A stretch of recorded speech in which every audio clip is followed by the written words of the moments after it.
تاجیکستان به خاطر اصولهای سرکوبگرایانه حکومت امامعلی رحمان تنقید شد. در شب سال نو در سنت پتربورگ روسیه حدود 2000 نفر مهاجر بازداشت شدند.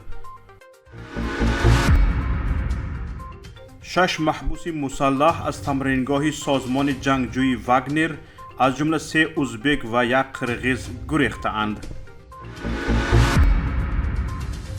در قزاقستان قانون قبول شد اگر خراجات منصبداران از درآمدشان زیاد شود به جوابگری کشیده می شوند.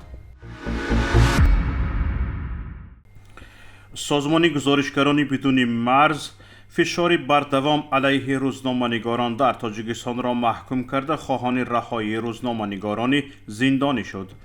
گزارشگران بدون مرز با نشر اعلامیه در سنه 29 دکبر سال 2022 گفتند روزنامه‌نگاران زندانی شده تاجیک به نشر و پخش موضوعهای حساس به نفع مردم اما باعث ناراحتی منصبداران مشغول بودند.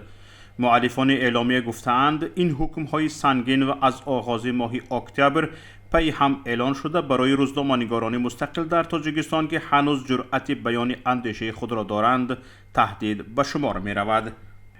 گزارشگران یادآور شدند که کمش 3 خبرنگار زندانی در نامه‌های از بازداشتگاه گفتند زیر فشار مقامات بیانات دادند و گناهی ناکرده را به دوش گرفتند. در اعلامیه آمده است شکنجه، اتهام وابسته به تروریسم، اقرار مجبوری به گناه و مرافعه‌های پس درهای بسته از اصولهای سرکوبگرایانه حکومت امامعلی رحمان برای خاموش کردن همگونه صدای تنقیدی می باشد. سازمان از نمایندگان حکومت تاجیکستان خواسته است از نگاه داشتن فضای ترس دست کشند. گفتنی است تاجیکستان در شاخص یا ایندکس آزادی مطبوعات در سال 2022 میان 180 کشور در جای 152 است، جایگاهی که از سال 2015 هم 10 زین پایان رفته است. در شب سال نو در مرکز سنت پتربورگ روسیه حدود 2000 نفر مهاجر از سوی پلیس بازداشت شدند. در این باره نشریه فانتانکا با تکیه به سرریاست وزارت کارهای داخلی خبر داده است. دفتر مطبوعاتی پلیس سنت پتربورگ به نشریه گفته است که در عرفه سال نو به خاطر جلوگیری از صدمه و حادثه های احتمالی روش به میدان قصر محدود شده است. نوار و عکس های بازداشت های سنت پتربورگ را قبلا نشریه فانتانکا نشر کرده بود. در شبکه تلگرامی سات نوارهای نیز پیدا شدند که در آن نیروهای امنیتی آدمان را در شهر مسکو بازداشت می کنند. سرریاست وزارت کارهای داخلی مسکو درباره بازداشت شدگان خبر نداده است. روسیه 6 محبوس مسلح سازمان جنگجوی واگنر از جمله 3 ازبک و 1 قرغیزستانی را جستجو دارد. به اطلاع پورتال محلی داندایت.رو در ولایت لوگانسک 6 محبوس از حدود مرکزی تعلیمی سازمان جنگجوی واگنر فرار کردند. این افراد مسلح بوده مقامات انتظامی ولایت راستاو فدراسیون روسیه برای جستجوی آنها دستور گرفتند. مرکزی تعلیمی سازمان جنگجوی واگنر در ناحیه کراسنودانسکی ولایت لوگانسک واقع می باشد. به اطلاع منبع محبوسان از 21 تا 22 دکبر فرار کردند.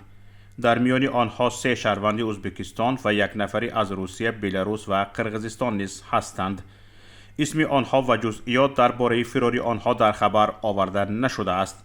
مقامات انتظامی تخمین زده‌اند که آنها می توانند به منطقه ساحل دان روند.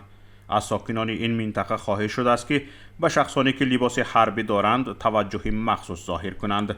در برابر این رعایت چاره‌های بی‌خطری شخصی ضرور می باشد. وزارت کارهای داخلی روسیه این قضیه را شرح نداده است. رهبر سازمان جنگجوی واگنر یوگنی پریگوژین به مراجعه خبرنگاران جواب مفصل نداده است. گفتنی است سازمان جنگجوی واگنر محبوسان را در روسیه برای اشتراک در جنگ در اوکراین جلب می کند. به آنها جایزه و عفو و آزادی از زندان وعده شده است. در قزاقستان در صورت فرق بین درآمد و خراجات در اعلامیه ها منصبداران به جوابگری کشیده می شوند، اما این طلبات تنها از سال 2027 اعتبار پیدا می کند.